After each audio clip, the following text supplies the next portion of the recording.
Etapa 6, Tour de France 2023, e quem diria, né? Um dia após o Jonas Vingegaard dar um cruzado de direita no Pogacar, balançou, quase caiu, foi a nocaute. Botou um pouco mais de 1 minuto no Pogacar ontem, no primeiro dia de alta montanha, fazendo uma performance absurda na última montanha. Ele bateu o recorde da montanha por mais de 1 minuto. Uma montanha que é cerca de 20 minutos de esforço, ele bateu o recorde da montanha. Enfim, uma atuação impecável ontem da Jumbo, a UAE perdida, como vem sendo desde o início do Tour, taticamente, né? Deixou sair ontem uma fuga muito numerosa, tinha lá o Jai Hindley.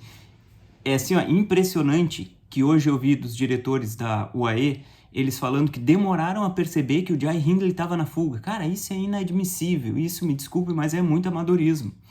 O diretor da equipe da UAE tem que ter ali 3, 4, 5 caras com os números decorados que, assim, ó, esses caras não podem ir numa fuga. Numa etapa de montanha, que tem 30 pessoas junto, entre eles Van Aert, Benucci, outras pessoas que têm um maior interesse em levar essa fuga para dificultar para o Pogacar lá atrás. Mas, enfim, a UAE ontem quis assumir a corrida para si, né? Quis fazer todo o esforço e tal, não conseguiu, já falei que foi errado. Em determinado momento era meio que deixar nas cordas, né? Dizer assim para Jumbo, olha, ou tu vem nos ajudar ou vai todo mundo perder aqui. Eu acho que a UAE tinha que ter jogado um pouco assim ontem para cima da Jumbo. Não jogou, chegaram na última montanha, ficou Jonas Vingegaard e o Pogacar. Jonas Vingegaard atacou e abriu longe do Pogacar. Ganhou ontem mais de 1 minuto. Aliás, uma coisa que está me chamando a atenção é que o Pogacar não está descendo tão bem quanto costuma descer. Ontem ele perdeu mais de 20 segundos entre a descida e a chegada, que tinha uns quilômetros ali plano. Mas aí vamos para a etapa 6. A etapa 6 é uma etapa monstruosa, né? Com muita subida. Tem o Tourmalet, que é uma montanha fora de categoria, no meio da etapa ali, faltando cerca de 50 quilômetros para a chegada. E depois, no final, tem uma outra montanha, né? Eles descem o Tourmalet, tem um vale e tem uma outra montanha. Jai Hindley está na liderança geral com a Bora. A Bora, sabidamente, não é uma equipe tão forte quanto a Jumbo e a UAE, que são as duas principais equipes. E hoje fica muito claro o que eu venho falando, né? Esse Tour de France tem duas corridas. Tem a corrida pelo lugar mais alto do pódio e tem a corrida pelo terceiro lugar do pódio. Corrida pelo lugar mais alto do pódio entre Pogacar e Jonas Vingegaard. E hoje a Jumbo, quando chegou no Tourmalet, que é uma montanha super famosa, mítica, a Jumbo acelerou como nunca naquela montanha. Fizeram um trabalho legal até um certo ponto, e aí eu vou começar a explicar aqui o porquê que eu acho que hoje a Jumbo cometeu um erro tático que não vinha cometendo. Quem vinha cometendo erros táticos era a UAE. A Jumbo chega no Tourmalet e mói. Vão para a ponta, um pelote que estava gordo, com muita gente, se acaba.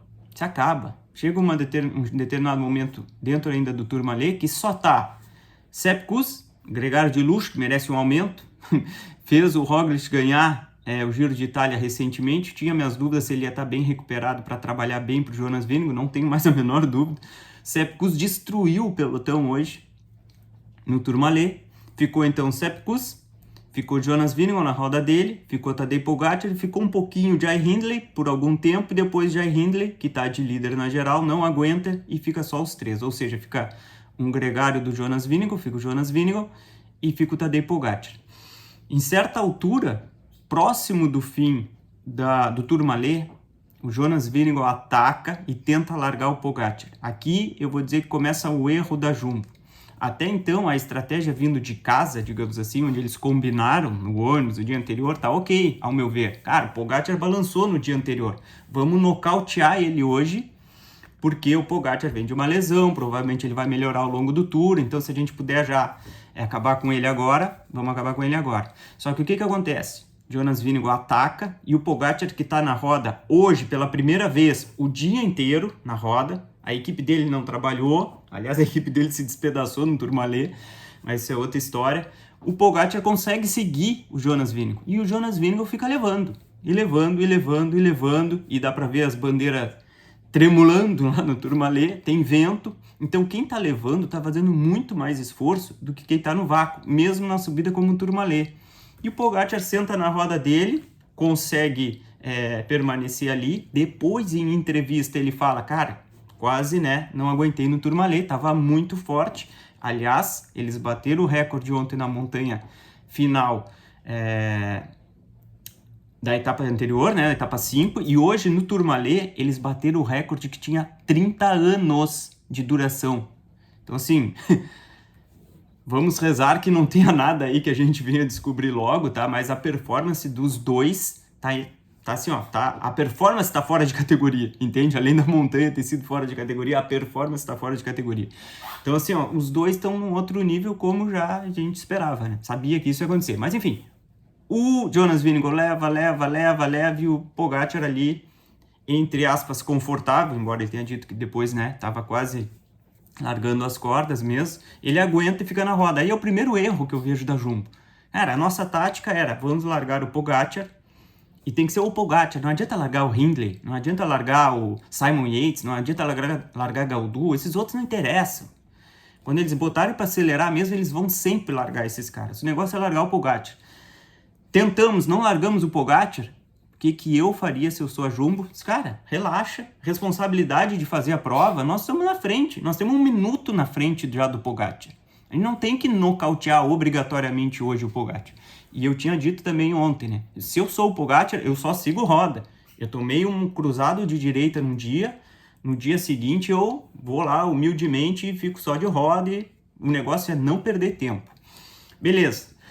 Taticamente, Jumbo perfeita hoje no sentido de lançar novamente Van Aert à frente, logo no início de corrida. Aliás, deu a bandeirada para a largada, o Van Aert saiu que parecia corrida de BMX, saiu sprintando, né? Abrindo fuga. Van Aert excepcional hoje, que eu tinha criticado, de certa forma, ele ontem, dizendo assim, não no sentido que ele não tá andando nada e tal, mas assim, as coisas não estão dando certo para ele no Tour, ele queria ter ganho já uma etapa, não conseguiu, e parece que ele tá um pouco nervoso e, né, um pouco de falta de sorte, enfim, e hoje, trabalho excepcional do Van Aert. Esperou o Jonas Vingegaard na descida do Tourmalet, Jonas Vingegaard reconecta então com ele, e aí fica então o Wout van Aert trabalhando naquele vale que tem antes de chegar na última montanha do dia, levando então na roda do Wout van Aert vai o Jonas Vingegaard e na roda vai o Pogačar. Bem tranquilo ali, só de roda, 110% do tempo nas rodas. Dá para notar aí, quem assistiu, que o Pogačar nas descidas novamente chama atenção, que ele perde um pouco a roda do Vingegaard. O Pogačar, que é um excelente atleta que desce muito bem, né? Ele desce muito bem, ele tira às vezes a mão esquerda do guidão, dá uma sacudida. Então assim, essa lesão que o Pogačar teve no punho, não sabemos como é que tá aí a real situação. Pogačar segue, eles iniciam a última montanha do dia. Van Aert é um animal, né? Destrói aquele pequeno grupo que ainda tinha ali da fuga, mas destrói. Quando ele termina o serviço dele, ele praticamente para a bike. Aliás, ele podia ter parado a bike, podia ter descido da bike, senta na calçada ali, toma uma coca com o pessoal, com os fãs, que estava tudo certo. Depois que ele fez o trabalho dele, não tem mais o que fazer, pode ir subir caminhando se ele quisesse. Mas entrega então o Jonas Vingegaard e Pogačar na última subida. E o que o Jonas Vingegaard faz de novo, como fez no Tourmalet? Fica levando o Pogačar. Ele deu um ataque, não largou, o Pogačar ficou grudadinho na roda dele, que nem carrapato, ficou levando o Pogačar. Ele começou esse ataque aí, faltando 4,5 km, se eu não me engano, para a chegada. É tempo pra caramba numa montanha. E o Pogačar ali. Faltando um pouquinho menos de 3 km para a chegada, se vocês repararem, o Jonas Vingegaard dá sinais de que ele não está mais naquele mesmo ritmo que vinha mantendo. Ele começa a pedalar em pé, começa a pedalar um pouquinho diferente, e o Pogačar, que não é bobo, dá umas olhadas para trás e tal, sentiu o que o Jonas Vingegaard provavelmente sentiu na etapa anterior, quando ele atacou o Pogačar. O Pogačar sentiu hoje que nesse momento vou tentar atacar o Jonas Vingegaard e tirar um tempo. E foi exatamente isso que aconteceu. O Pogačar fez força hoje na etapa, sozinho na frente, por 2,5 km. Foram os 2,5 km finais da etapa, atacou. Quando ele ataca, ele abre o Jonas Vingegaard e mantém. E é assim que se faz, pessoal. Não adianta tu atacar e ficar levando se o principal oponente teu tá na tua roda. Ali, o Pogačar matou hoje o Jonas Vingegaard em tempo, então tirou um bom tempo que ele tinha perdido ontem. Agora, na geral, eles estão a 25 segundos de diferença, ou seja, tudo pode acontecer, o que é ótimo para nós, né? Enquanto telespectadores aqui, que estamos torcendo por um bom tour, um tour bem disputado. E mais do que tirar tempo do Jonas Vingegaard, com certeza tem um abalo psicológico. Não esqueçam disso, pessoal. No nível desses caras, os melhores do mundo, ter perdido uma etapa como o Pogacar perdeu ontem, e ter se erguido novamente hoje, ter atacado e ter vencido, é uma moral muito grande que dá pro Pogacar e um abalo moral muito grande que dá para Jonas Vingegaard. Eles começam a se pensar assim, lá no fundinho da cabeça, será que eu consigo largar esse cara? Será que ele vai me largar? Enfim, o negócio é muito parelho entre os dois, e entre os dois muito desparelho para os demais. Foi apenas a etapa 6, tá? Agora tem 2 etapas mais de boa, entre aspas. Amanhã, aliás, é a etapa mais plana que tem no Tour. Uma etapa que deve vir para o sprint. Vamos ver se o Cavendish amanhã vence essa etapa e quebra o recorde aí tão esperado por todos. Vai ser muito bacana. Então amanhã é uma etapa muito perfil do Cavendish. Vamos ver, né? Se vai ter perna, apesar de ter que lutar contra grandes equipes aí, bem organizadas, que estão pro sprint. Mas vamos acompanhar aí a briga pela geral, que deve voltar a acontecer no domingo, com alta montanha. Então temos aí na liderança geral hoje Jonas Vingegaard, assumiu a camisa do Jai Hindley, o que já era previsto, né? Todo mundo sabe. Jai Hindley não ia aguentar realmente com esses dois, mas o Jai Hindley tá bem na geral, em terceiro lugar. Em terceiro lugar na geral, tá? 1 minuto e 34 do Jonas Vingegaard. Em quarto lugar tá o Simon Yates a 3 minutos e 14. Ou seja, o Jai Hindley, com o que fez ontem, o que fez hoje, e é um cara super... muito bom, já ganhou o Giro de Itália. Eu acho que o Jai Hindley tem ótimas chances de se manter aí nessa posição e ficar em terceiro mesmo na geral para esse Tour de France. Tour de France só começando, tá excelente. Vamos acompanhar aí na medida do possível. Valeu, pessoal!